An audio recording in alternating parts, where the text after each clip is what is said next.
Hello everyone. तो आज की इस वीडियो में आप लोग का स्वागत है। तो आज की इस वीडियो में मैं आप लोग को बताने वाली हूँ कि आप अपना पासपोर्ट ऑनलाइन अपने घर से रिन्यू कैसे करवा सकते हैं ऑनलाइन फ़ोन से। इसका क्या पूरा प्रोसेस है वो इस वीडियो में आपको मैं बताने वाली हूँ।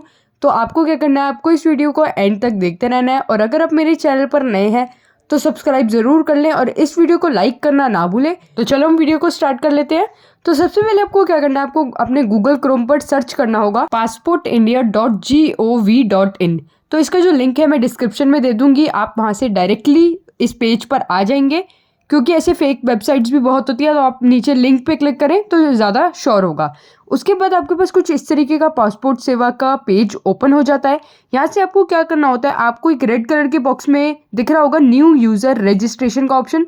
आपको इस ऑप्शन पर क्लिक करना होगा क्योंकि अभी आप न्यू यूज़र हैं। यहाँ पर क्लिक करते ही आपके पास यूज़र रजिस्ट्रेशन का पूरा पेज ओपन हो जाएगा। अब आपको यहाँ पे डिटेल्स फिल करनी होंगी। सबसे पहले वाले ऑप्शन पे आपको पासपोर्ट ऑफिस पे सिलेक्ट कर लेना है। उसके बाद आपको पासपोर्ट ऑफिस जो आपकी सिटी है जहाँ आप रहते हैं, जैसे मैं दिल्ली में हूँ तो दिल्ली की सिलेक्ट करनी है।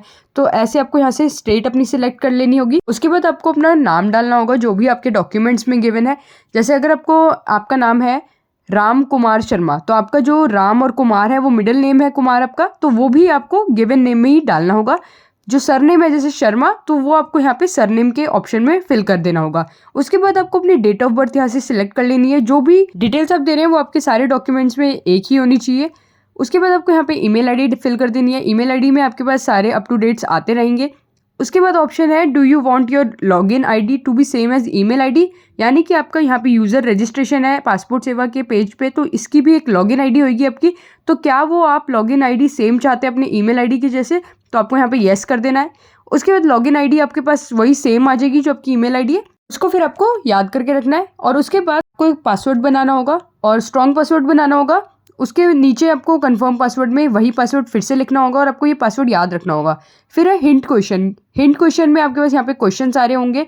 यहाँ पर आपको एक क्वेश्चन सिलेक्ट करना है और उसके बाद आपको उसका हिंट आंसर भी एक दे देना है। इसलिए पूछा जाता है कि अगर आप अपना पासवर्ड भूल जाते हैं तो आपसे वो हिंट क्वेश्चन पूछा जाएगा और आपको उसका आंसर देना होगा, तो आपका जो पासवर्ड है वो रिकवर हो जाएगा। उसके बाद आपको जो कैप्चा लिखा हुआ है वो आपको फिल करना है। उसके बाद आपको रजिस्टर के ऑप्शन पे क्लिक कर देना होगा। करते ही आपके पास कुछ ऐसा लिखा आ जाएगा और इसका मतलब है कि आपकी जो अभी अपने मेल आईडी दी है उस पर आपके पास एक एक्टिवेशन का लिंक गया है, जिससे आपकी जो ये आईडी है वो एक्टिव हो सकेगी। तो आपको उस पर क्लिक करना होगा। तो इसके लिए आपको अपनी मेल आईडी ओपन करनी है और उसके बाद आपके पास कुछ इस तरीके का मेल होगा।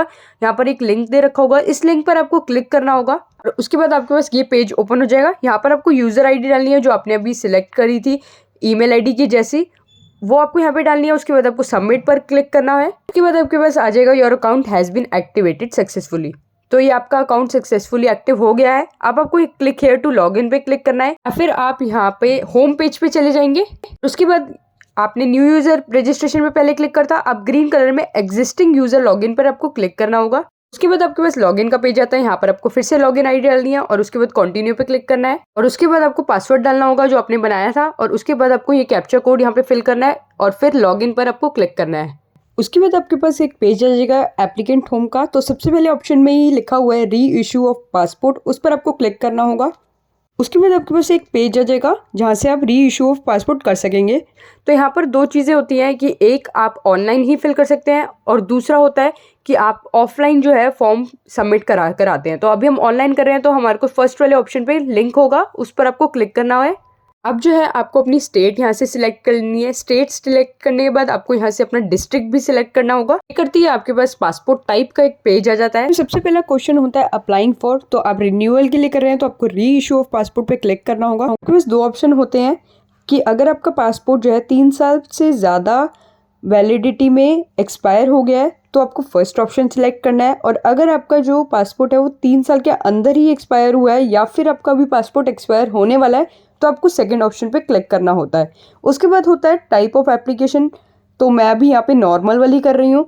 फिर आपसे पूछा जाता है टाइप ऑफ पासपोर्ट बुकलेट, तो 36 पेज की मैं कर रही हूँ। अगर आप 60 पेज की करते हैं तो बस आपको पेमेंट ज़्यादा करनी पड़ती है। उसके बाद फिर आपसे आपकी सारी डिटेल्स मांगी जाती है। तो सबसे पहले आपको अपना गिवन नेम डालना है, फर्स्ट नेम और मिडिल नेम डालना है। उसके नीचे आपको अपना सरनेम फिल करना है। फिर आपको जेंडर मेल फीमेल में से सिलेक्ट कर लेना है। उसके बाद आपसे पूछा जाता है have you ever been known by other names, क्या आप कभी किसी और नाम से जाने जाते थे। तो आपको यहाँ से येस नो कर देना है। फिर पूछा गया है कि आपने कभी अपना नाम चेंज करवाया है कभी मैरिज के बाद या कभी भी अपने नाम चेंज करवाया हो, तो आपको यहाँ से अगर येस करना है तो येस कर दे, वरना नो रहने दे। फिर आपको डेट ऑफ बर्थ अपनी फिल कर लेनी है। उसके बाद आपसे पूछा गया है is your place of birth out of India, क्या आप इंडिया से बाहर पैदा हुए, तो आपको यहाँ पे नो कर देना है। अगर नहीं हुए, अगर येस हुए हैं तो येस पे क्लिक कर देना है। और यहाँ पर एक और बात, लोग अक्सर इस पे येस कर देते हैं और उसके बाद जब नीचे आपका स्टेट वगैरह सिलेक्ट करने का आता है तो वहाँ पर इंडिया कंट्री जो है आपको नहीं मिलती है, तो इस पर ध्यान से नो फिल करें अगर आप इंडिया से बाहर पैदा नहीं हुए हैं। उसके बाद आपसे प्लेस ऑफ बर्थ पूछा जाता है, यहाँ पर आपको टाइप कर देना है अगर आप दिल्ली में पैदा हुए हैं या यूपी में पैदा हुए हैं।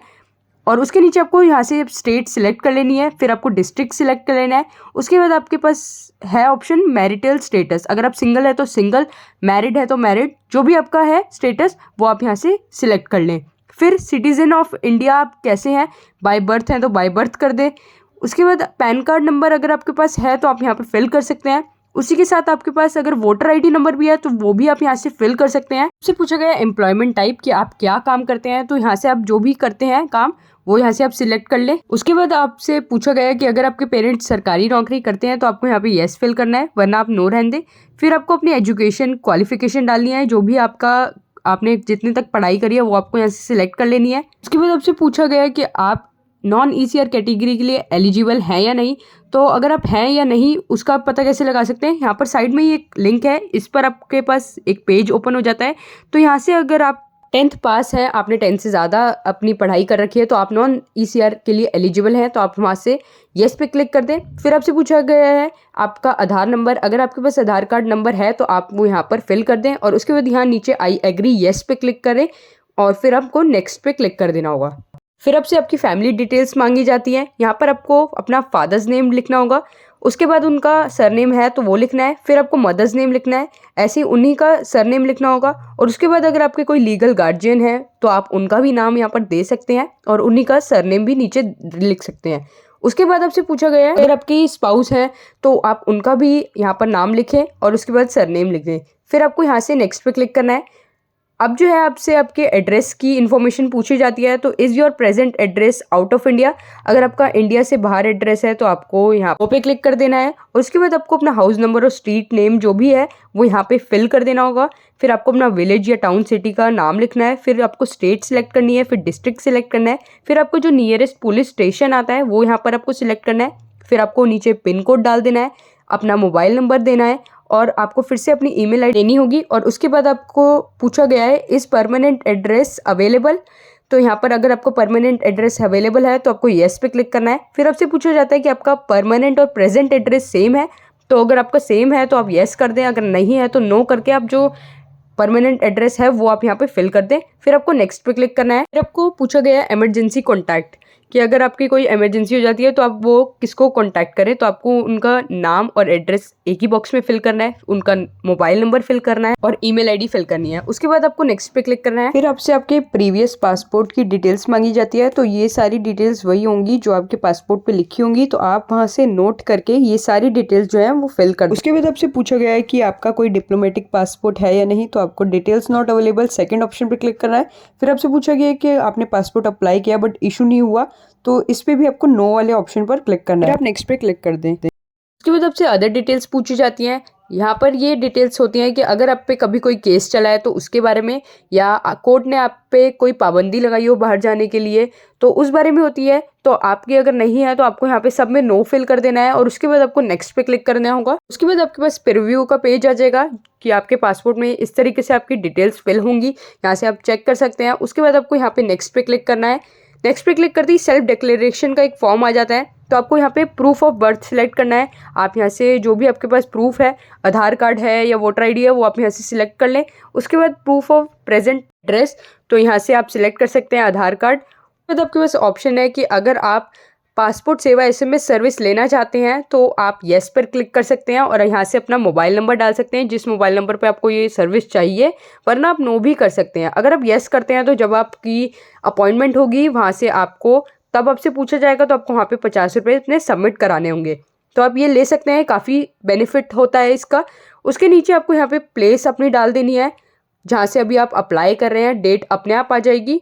फिर आई एग्री पे क्लिक करके आपको सबमिट फॉर्म पर क्लिक कर लेना होगा। अब आपको जो है पेमेंट करनी होगी और अपनी अपॉइंटमेंट बुक करनी होगी। तो आप यहाँ पर देख सकते हैं your application form has been submit. आपका ये फॉर्म सबमिट हो गया और आपको एक रेफरेंस एप्लीकेशन नंबर मिल चुका है। अब आपको यहाँ से पेमेंट और अपॉइंटमेंट अपनी कर लेनी है। तो आपको पे एंड शेड्यूल अपॉइंटमेंट के ऑप्शन पे क्लिक करना होगा। आपसे आपको ऑनलाइन पेमेंट मोड सिलेक्ट कर लेना है, जो फर्स्ट ऑप्शन है, जिससे आप डेबिट कार्ड क्रेडिट कार्ड से पेमेंट कर सकते हैं। दूसरा एक और ऑप्शन है चालान पेमेंट। ये आपको कैश पे करना है तो कर सकते हैं। एसबीआई की जो भी आपकी नियरेस्ट ब्रांच होगी वहाँ पर जाके आपको कैश देना होगा अपनी 1500 जो पेमेंट होती है, ये भी कर सकते हैं। वरना ऑनलाइन पेमेंट ज़्यादा आसान है तो आप उस पर क्लिक कर लें। उसके बाद नेक्स्ट पे क्लिक करें। आपके पास यहाँ पर आपके नियरेस्ट जो भी पासपोर्ट सेवा केंद्र हैं वो आपके पास दिखाई देंगे और वहाँ पे अवेलेबल डेट दिखाई देगी। तो आपको यहाँ से सिलेक्ट कर लेनी है लोकेशन, हम कौन सा वाला चाहते हैं। और उसके बाद आपको यहाँ पे कैप्चा फिल करना है, फिर आपको नेक्स्ट पे क्लिक करना होगा। उसके बाद आपको यहाँ पे शो हो जाएगा कि आपको क्या कौन सी डेट जो है सिलेक्ट करनी है। तो यहाँ से सिलेक्ट डेट कर सकते हैं आप। जो भी ग्रीन आपको दिख रहे हैं वो आपको अवेलेबल डेट्स है और जो रेड दिख रही है वो आपके लिए अवेलेबल नहीं है। तो जो ग्रीन में आपको सूटेबल लग रही है डेट वो आप यहाँ से सिलेक्ट कर लें और उसके बाद ब्लू कलर के बॉक्स में पे एंड बुक अपॉइंटमेंट के ऑप्शन पर आप क्लिक कर लें। उसके बाद आपके पास कुछ इस तरीके का पेज आ जाएगा ऑनलाइन पेमेंट करने के लिए। तो अगर आपको एसबीआई की नेट बैंकिंग करनी है तो फर्स्ट ऑप्शन पे क्लिक कर लें, और अगर आपको अदर बैंक करनी है तो उस हिसाब से क्लिक कर लें, या यूपीआई से करनी है तो आप यहाँ पर देख सकते हैं कि अगर आप कुछ बैंक से करते हैं तो आपको यहाँ पे चार्जेस भी कटते हैं, जैसे क्रेडिट कार्ड में आपके चार्ज करते हैं, या अदर बैंक से करते हैं तो आपके चार्ज करते हैं। तो जो आपको सूटेबल लगे वो यहाँ से आप क्लिक करें। तो ओटीपी जनरेट होकर आपकी पेमेंट हो जाएगी। पेमेंट होते ही आपके पास जो है आपका फॉर्म आ जाएगा कि पेमेंट रिसिप्ट आ जाएगी आपके पास और पेमेंट सक्सेसफुल आपकी हो जाएगी। उसके बाद आपको कुछ नहीं करना है, आपके पास कुछ इस तरीके का पेज आएगा। इसको आपको प्रिंट करवा कर अपने पास रख लेना है, और जबकि आपकी अपॉइंटमेंट शेड्यूल होती है उस दिन आपको ये पेज लेकर जाना है, और ये आपके पास आपकी मेल पे या फिर आपके मोबाइल नंबर पे भी आ गया होगा। आपको इसके साथ अपने डॉक्यूमेंट्स 3-4 डॉक्यूमेंट्स आपको लेकर जाने हैं, उनकी फ़ोटोकॉपी और वो ओरिजिनल आपको लेके जाने हैं और आपको वहाँ पर जाकर दिखाना होगा। बस इतने से तरीके से आप जो है अपना पासपोर्ट घर बैठे ऑनलाइन ही रिन्यूअल के लिए अप्लाई कर सकते हैं, और इसकी फ़ीस आपकी 1500 रुपये ही होगी। तो अगर आपको वीडियो पसंद आई हो तो लाइक ज़रूर करके जाइए, और अगर आप मेरे चैनल पर नए हैं तो सब्सक्राइब करना ना भूलें। तो चलो मिलते हैं अगली वीडियो में। Thank you.